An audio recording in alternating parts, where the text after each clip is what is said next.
Proceed, court order. All right, go ahead, sir. I'm sorry. Thank you, Your Honor. May it please the court once again.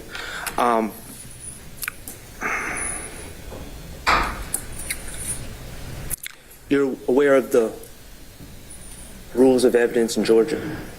Yes, Okay, that dictate what is admissible at trial? that's correct. Okay. You are aware that the rules of evidence are different for a RICO case, correct? That's correct. You're aware that typically in a criminal case, quote unquote, bad character evidence is not admissible against a defendant. With exceptions governed by 404B. Right. And 404B, propensity evidence would not be admissible under 404B. No, it's motive, intent, knowledge, plan or scheme, preparation, absence of mistake or opportunity. You're aware of the fact that my client, Mr. Stillwell, because this is a RICO case, is being tried for 2 murders at the same time, correct? I am familiar with the second murder from earlier this year, yes. You're also aware that because this is a RICO case that was indicted in 2022, my client is accused of over a dozen overt acts that are listed in the indictment. I am generally aware of the format of the indictment. I haven't studied it. If you're telling me that then I'm sure that's true.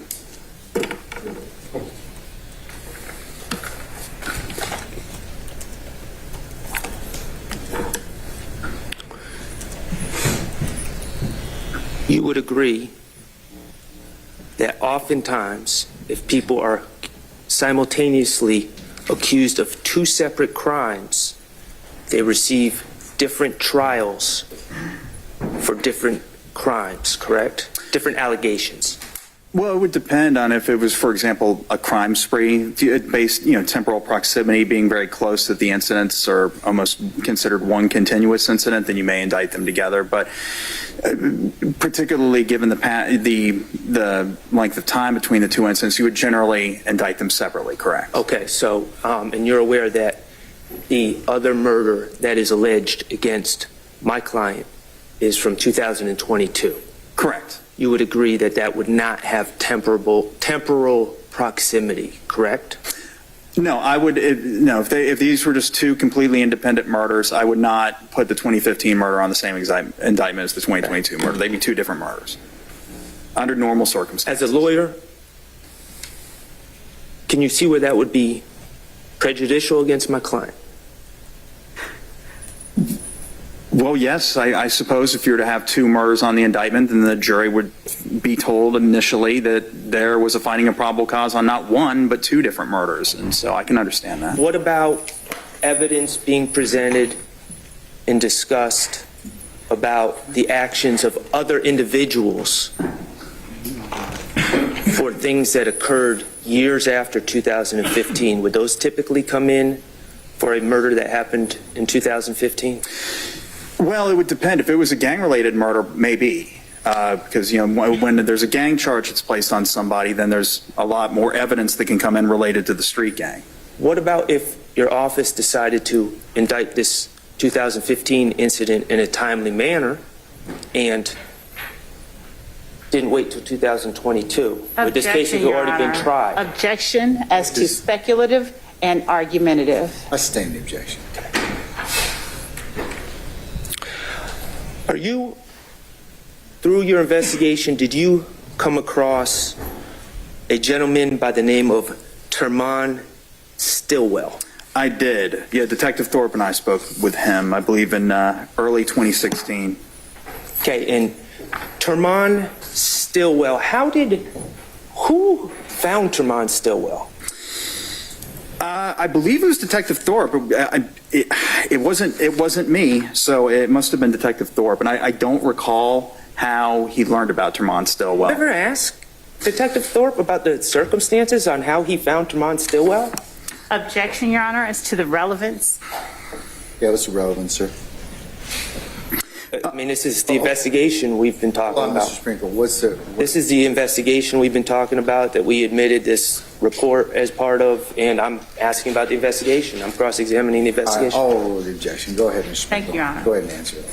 So if I remember correctly, he was in the Fulton County Jail. Well, we interviewed him at APD, but he was brought over from the Fulton County Jail. Contemporaneous with his arrest, he told, from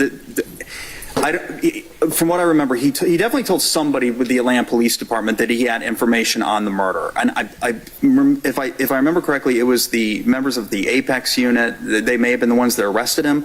But at any rate, he said something to some police officer that he knew something about the murder. That got back to Detective Thorpe, so Detective Thorpe told me about it, and then Detective Thorpe transported him from the Fulton County Jail to APD where we interviewed. Did you ever talk to the member of the Apex unit to confirm that they were the ones that had first contact with Turman Stillwell?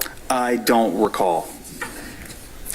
And Turman Stillwell, he was in jail for what? Family violence battery, I believe? Okay. Felony?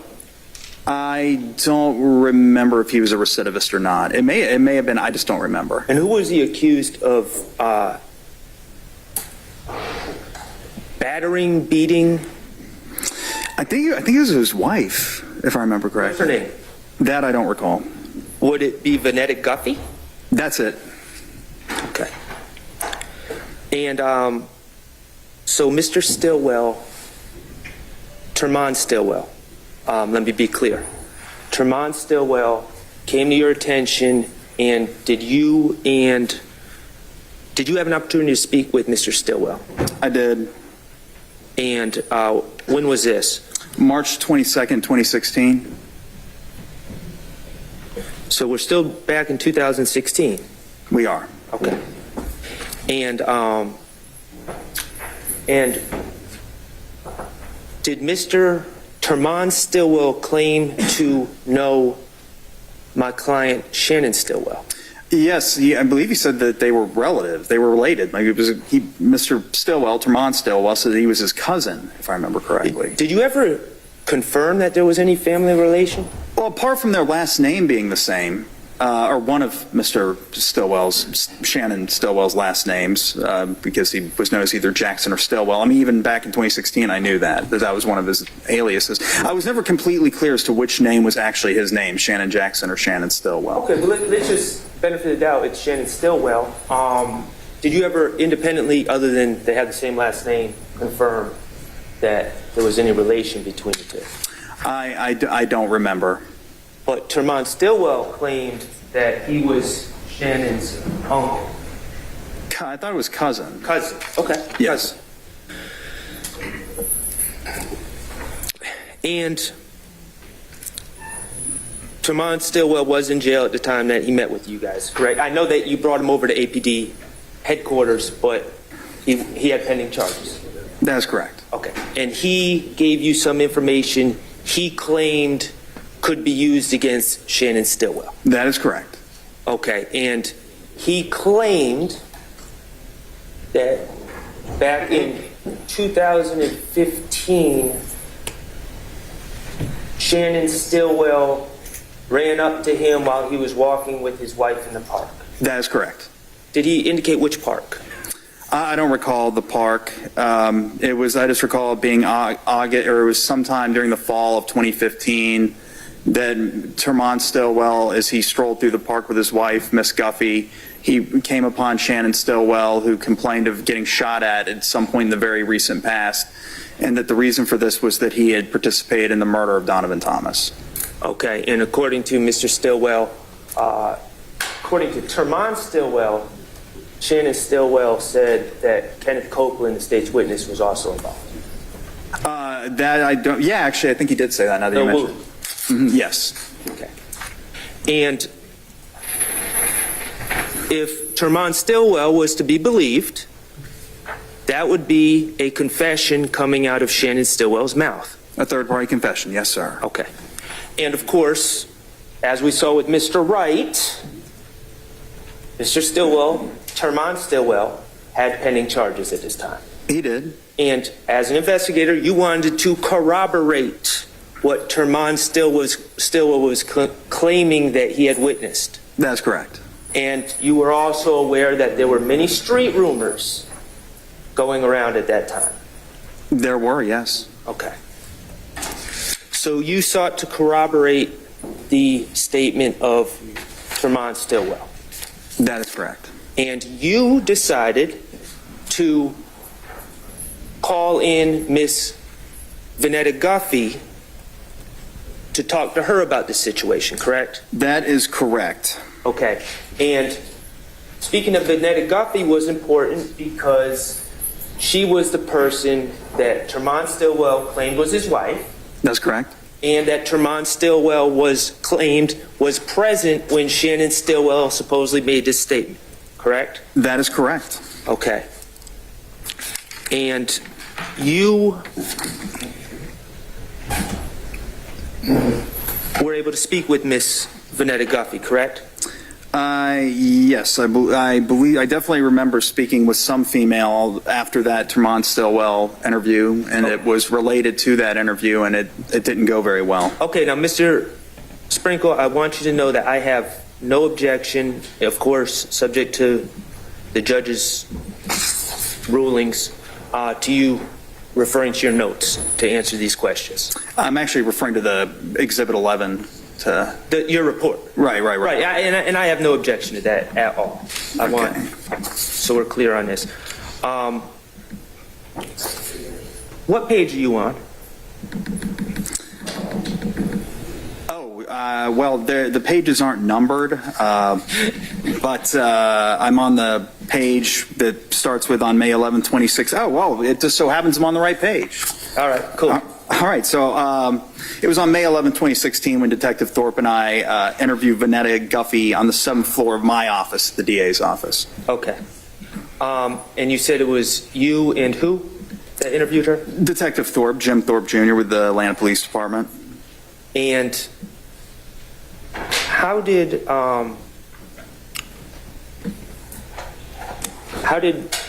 you get Miss Guffey to come to your office? I don't recall. I believe if I had to, hold on, let me see. Did you tell her it was about Turman Stillwell's case, about him beating her? I believe so. That sounds right. Okay, so is it, and I'm not suggesting it's illegal for you to do this, but you misled her about why you wanted to speak. Well, I mean, as a practical matter, I mean, that it was a legitimate area of inquiry as well. She was a victim on a case, but, we didn't want to tell her about the murder, because she didn't even know that she was part of the murder investigation yet. So to get her into the office, we thought it would be better to just not tell her about that part, and rather just tell her about the case in which she already knew she was a witness. Okay, fair enough. And you eventually told her you wanted to speak to her about this case. That's correct. And did you tell her that Turman had said that she may have witnessed something? I did. Do you remember exactly how you worded it? I shouldn't say exactly. Can you paraphrase how you worded it if you don't remember exactly? I asked her about Shannon and asked her if she knew of Shannon. She said that she did, that she considered him her little nephew. And she also said she wasn't fond of Turman Stillwell because, going back to the case in which she was a victim, because of him beating on her. At the time of the interview, Mr. Turman Stillwell was still in the Fulton County Jail. All I remember is that when we brought up Shannon, her mood, she was relatively pleasant at the beginning of the interview. And, after we discussed the battery and moved on to Shannon, she was, her mood changed. Shannon Stillwell, your client, her mood changed rather dramatically. In fact, it culminated in her storming out of the room and basically running out of the office. Right. And she made it clear to you that you shouldn't believe a word that Turman Stillwell says. She called him a liar. Right. She, as she stormed out, I believe she called him a liar. He's unreliable. Right. That's what she said. And you don't dispute that Ms. Guffey knows Mr. Turman Stillwell very well. No, she knew him pretty well. I mean, she was a victim on a family violence battery case, so you have to know somebody pretty well to be considered a victim of a family violence offense. Okay. Mr. Sharp, before you pose your next question, how much longer do you think you'll have?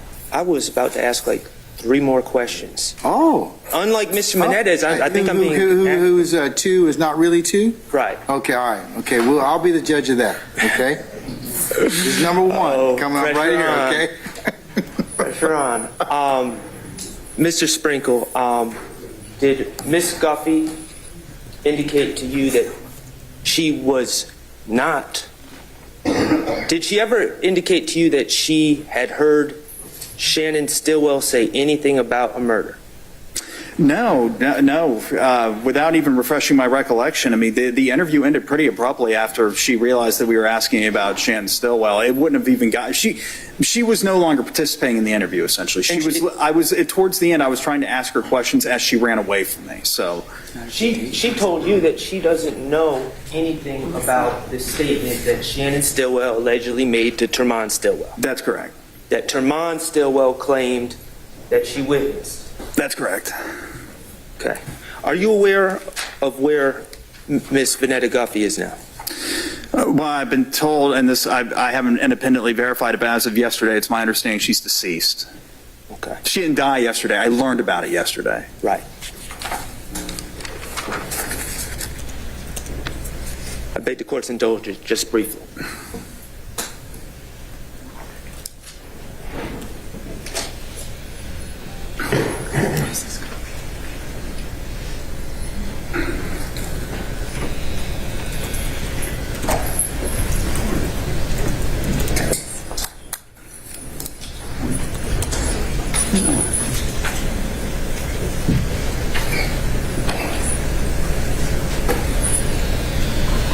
Mr. Sprinkle, you, as part of your investigations, do you stay abreast to what's going on at 901 Rice Street? Well, yes, particularly with respect to the jail calls. Okay. Are you aware that there have been multiple attacks on my client, Shannon Stillwell, since, and when I say attacks, stabbings, he's been incarcerated this year? This year? Yes. No, I wasn't aware of that. Are you aware of multiple attacks on Shannon Stillwell while he's been incarcerated? Objection, Your Honor, as to relevance, as to whether or not the defendant has been attacked. He's been incarcerated for a long time, and it's certainly relevant that he's been attacked. I'll overrule the objection.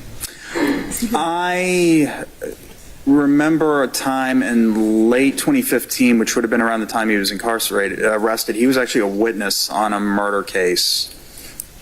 And he was in the same area of the jail as some rival gang members. That's about all, and that there was an issue with that, but that's about all I remember. I don't remember anything about him being attacked. Are you aware that he's on 23-hour lockdown for his own safety at this time? No, I didn't know about that. I don't have anything else, Your Honor. Thank you. Thank you, Mr. Sprinkle. Thank you. All right, Madam, Ms. Love. Thank you, Judge. It's about 1:30. Can we take a comfort lunch lunch break to 2:15, and then we'll resume at that point in time, okay? Thank you, Your Honor. All right.